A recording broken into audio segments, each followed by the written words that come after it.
ChatGPT Agent Mode has had a lot of criticism since it came out. Nevertheless, there are some things that it's really good at. And in this video, I'm going to share with you a particular use case that is really powerful. It gets the best out of the agent mode. And I'm going to walk you through the use case and I'm going to show you how you can use it and the prompt that I have created. So what is that use case? We're going to look at competitor research, competitor analysis. It's really good for that. And I'm going to use a case study in this particular video. I'm going to walk you through exactly how I created some competitor analysis. And we're going to use as a case study this particular business. It's a seafood restaurant, a real restaurant. This is their website in the UK, in I believe it's the Devon area, a seaside area. And this was a friend of mine, Jim Rayner, was looking to use a prompt to do competitor analysis.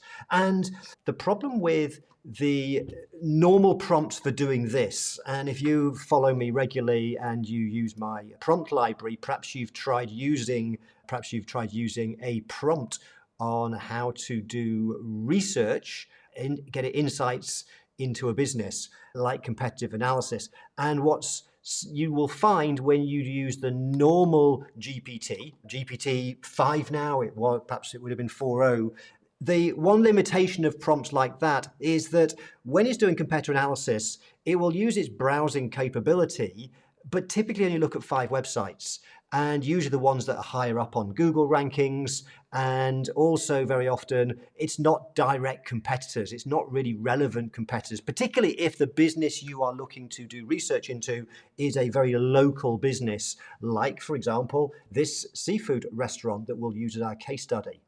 Now, of course, we could use deep research. And deep research, which came out in, I think it was January of 2025, is an extraordinary tool. I love deep research. But deep research's limitation here is that it's really just text-based. It reads websites, it looks at text. And that's fine for some things, but we can go a step further. This is where agent mode becomes really powerful. So very quickly, as a reminder, what is agent mode? Essentially, it's 2 existing tools that have been put together. So it's deep research, which is an amazing tool. I love that. And then again, back in early 2025, OpenAI introduced Operator. Now, you may never have seen that because they only released it to people with a pro account. I had it, and the problem with Operator, it was an agentic tool, but it wasn't very good. It was a lot of criticisms. And essentially, agent mode is combining deep research and Operator. Operator is the agent that goes away and does things. And there are some limitations, but when we apply it to the right task, it can be really good. What do I mean by operator or agent mode? It means that where it differs from deep research, it can go into websites and press buttons, click things. And so there are certain use cases where that is really powerful, as you will see in this video as we get into it. We're going to use that case study, that seafood restaurant. And what I'm going to do is I'm going to go into my prompt library, and I'm going to grab a prompt that I've written specifically for agent mode.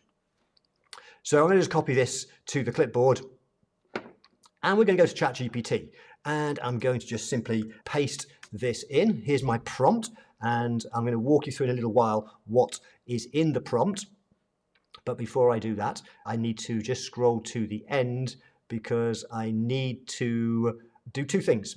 One is, what's the business that we are looking into? What's the business we're going to do competitive research in? It's this business here. So I'm just going to grab the URL of this business that I am researching back to ChatGPT, and I'm going to put that in here. It's a variable. I'll explain why. If you don't know what a variable is, I'll explain this later. And then this text is designed to be deleted just to remind me that this is designed for agent mode. So I'm going to hit the plus button, and I'm going to specifically select agent mode, which you'll see at the moment it says new. I think it's just come out of beta now. So we've got agent mode switched on. And now that we've done that, we can run this prompt. And if you've not used agent mode before, there's some powerful things that it can do. I have a full course on it where I go through the various things that you can do with agent mode. I'll mention some of them in this video. But what I'm going to do is I'm going to run this because it takes a bit of time. It goes away and does stuff.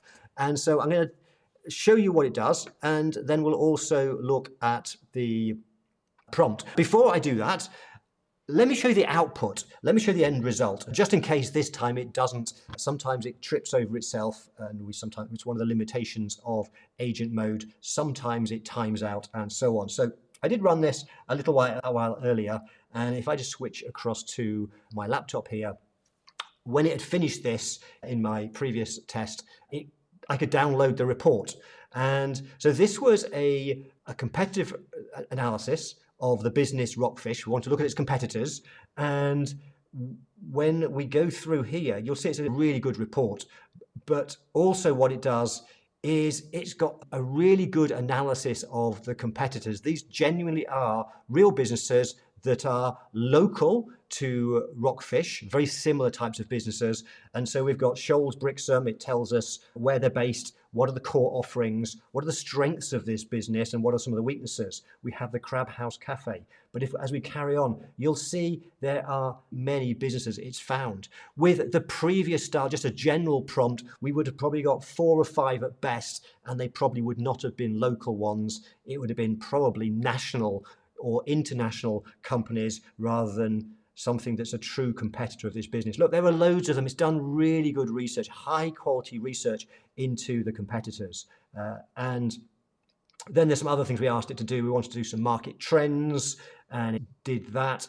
There's citations throughout so we can see where it got its information. So we've got trends for this business. We've got the technology adoption in restaurants. We've got the latest innovations. This is a really powerful, high quality report for this particular business. So if you could do this for your own business, or if, let's say, you're an accountant in practice and you are adding value and advising business owners, and perhaps you're doing advisory work, and as part of that you want to do some research into their industry, perhaps some competitor analysis, then this is going to save you probably hours and hours, if not days of time, because the level of detail is extraordinary. So we've seen the output. Let's now go into ChatGPT and let's run this prompt, and then I'll explain the prompt in a little detail. So we've got agent mode turned on. That's really important that you'll see that marked in blue. And underneath, it gives you some suggestions of the sorts of things that you can do with agent mode, because we can create reports, we can create spreadsheets, we can create presentations. But let's just run this. And what it does is it's thinking, firstly, and it's setting up the desktop.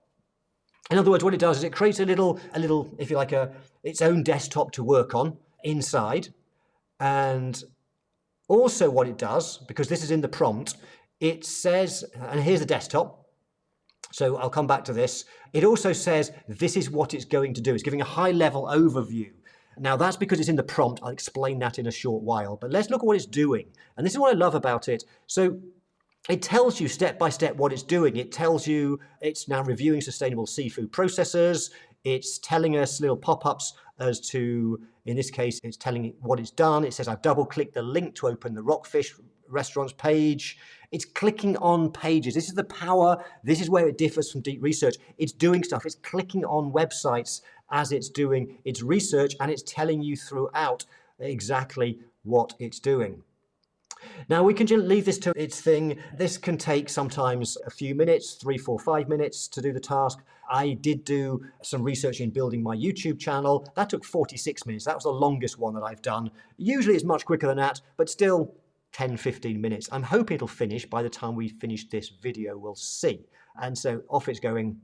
Still, it's clicking on links. At the moment, it's researching Rockfish, the website. It's exploring different pages. It's gathering information about the business. So that's gathering its context. And now it's using its search engine to find competitors. Look at this. It's incredible what it's doing.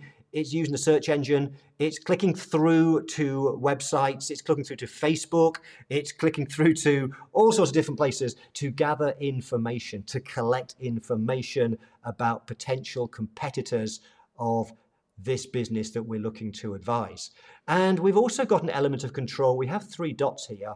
If I was to click on these 3 dots, then we can see the activity that's going through. We can also take over the browser if we wanted to, and we can also stop it. So we have that functionality. And the other thing that we can do that's interesting is at any point in time, if it's going off course, for example, we can, in the box at the bottom where it says follow up, we can interrupt it. We can ask it to go off and we could correct it, for example, with a follow-up prompt. Anyway, as this is doing its thing, let's look at the prompt. We could carry on watching this.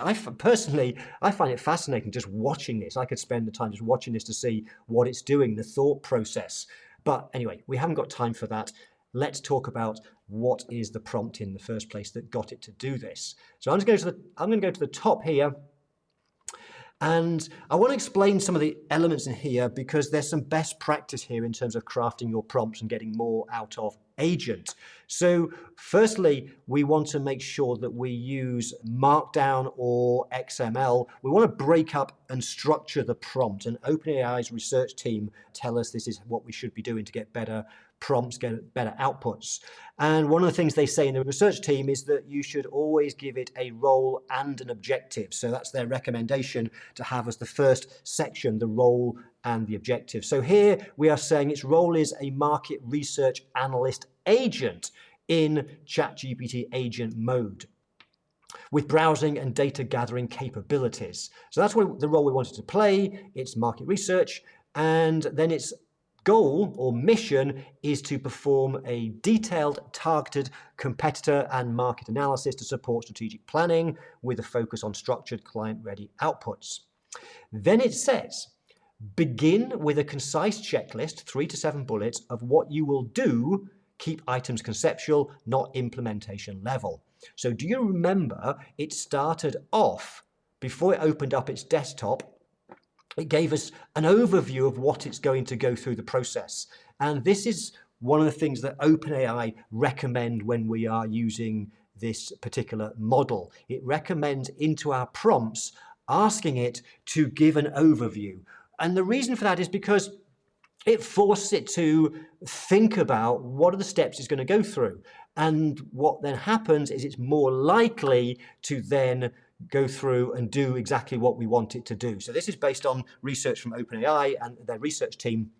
So that's good practice to build in. Then what we do is we have a section called instructions, and we give very simple step-by-step instructions. We want it to visit the client's website first of all. And this is a variable. I love variables. It could be a placeholder. The problem with placeholders is you'd have to go through your prompt and fill in the blanks or the placeholders throughout. Much easier to make it a variable, because then all we need to do is define it and fill in the variables at the end of the prompt. It makes it much quicker to copy and paste, find the variable section at the end, put them in there, and then we can just run it, as we've done here. So we've asked it to visit the website to collect information, and we saw it doing that. We want it to identify direct competitors, prioritizing local competitors if the client's market is regional. So if this is a regional business, it will identify that and look for more localized competitors.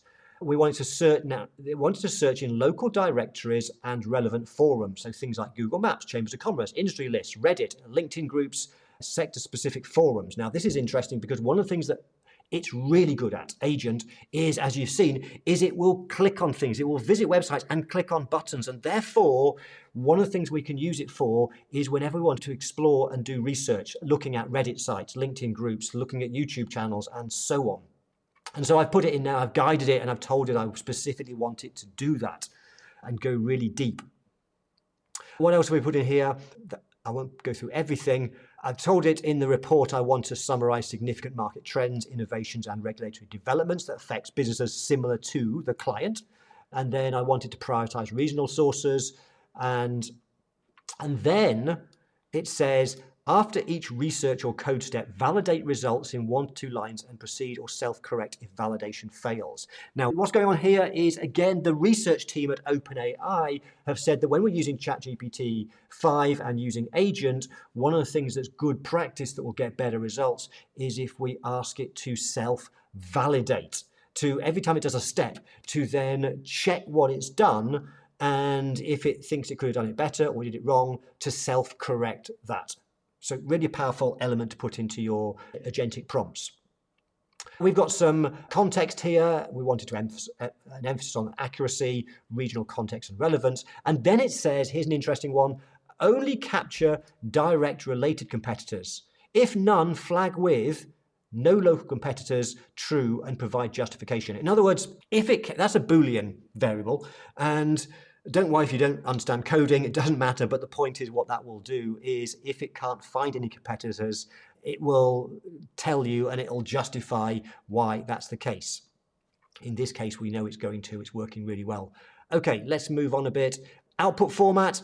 Again, this is really good practice. Always tell ChatGPT, what format do you want the end result to be in? I want it to open up Canvas and put the report in Canvas. And I want clear headings and easy to read bullet points. So again, if I go back to the output here, you'll see it's done exactly that. It's just beautifully laid out with subheadings, bullet points, a table in this case, because I specified that in the prompt. I also specified exactly what I want to include in there. So this is the core areas of the report that I want for my meeting with the client, and include charts or tables where appropriate. Well, it's done that, both a table and a chart. And ensure you're using reliable region-specific sources and follow each step methodically. Okay. Let's move on to a few more bits. Now this one's interesting. We have a section called reasoning steps. It says think step by step internally, plan before executing, reference only what is needed, and update output iteratively. Do not expose internal reasoning to users unless requested. So again, best practice with prompting, with using Agent and with ChatGPT 5, and this comes from the research team at OpenAI, is when we ask it to approach things in a step-by-step fashion, we're going to get a better result. So think step by step. And what I've also said is, but don't tell me, don't tell me. I want you to go work through it step by step. At the end of it, validate it. We had the self-checking bit earlier, and I don't need to know. You don't need to tell me. Hence, do not expose internal reasoning to users unless requested. I just want to make sure it's doing it, that it is checking. And then we have the penultimate section, planning and verification, where I just confirmed a few things. I want it to decompose each objective into actionable subtasks, discovery, validation, summarize, and structured reporting. I want to cross-verify competitors' findings and trends for relevance and accuracy. I want it to use reliable sources only, seek confirmation or clarification if any ambiguity arises, and before finalizing, ensure all sections are completed or have an associated explanatory error object if not possible. So that's just to clarify what I wanted to do. And then last but not least, we have a variable section. And if you follow my sessions and look at and the other prompts I create for my audience, then I always have a variable section. It's really useful. It means you can have a standard prompt, a mini system that you can use over and over again, and for different situations, different clients, different businesses, whatever the variable might well be. And the only thing you need to do once you've copied and pasted it from your prompt library is you just have to fill in the final bits at the end. It just makes life so easy. Anyway, my watch just buzzed to say that a notification to say it's now finished. And as it says, it worked for 10 minutes. So what I expected to, it did 20 searches and 169 sources. So compare that to just doing a normal prompt where it'll just check 3, 4, 5 sites that appear on Google. 169 sources, 20 searches. I think that's really impressive. And it did all of that in 10 minutes. And then what it's done is it's given me the report. So not exactly the same report as this one, because each time you run it, it may be a bit different. This is what it did the first time around. Let's just see very quickly if it still behaved itself. I think it did. We have our executive summary a bit longer this time. We have our table. We have other competitors. Yes, we have a similar length of report. It's got some different elements. We've got another table, perhaps instead of the chart that we had. But that's a pretty impressive report that it's done with the agent mode. So that's just one of several use cases. I have a complete course on this for members of the AI Academy, and in there I've got many other use cases. Also, I am building out more and more standard prompts that you can use specifically for agents. So this one's an agentic prompt because it's designed to be used with agent, and in the prompt library over the weeks and months to come, I will be building out many more use case and specific prompts that play to the strengths of agent. Anyway, hope you found that valuable. So did you learn something useful in that video? I hope so. And if so, please in the comments, what's the most useful thing about the video? Let me know, because that will help me to create more content that will help you. And if you enjoyed it, please also hit that thumbs up, like button. Please subscribe if you haven't. And if you hit the notifications bell, that will then let you know when I upload new videos.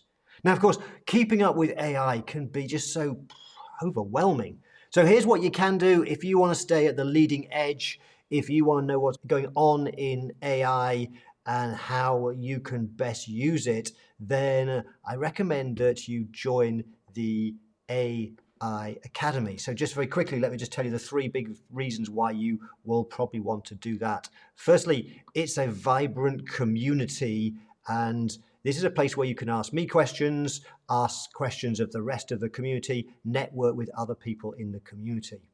Perhaps a bigger benefit still is there is a classroom full of video training I've created on how to get the best out of ChatGPT and AI. And some of my most popular courses are privacy and security, which is critically important if you're using customer or client data.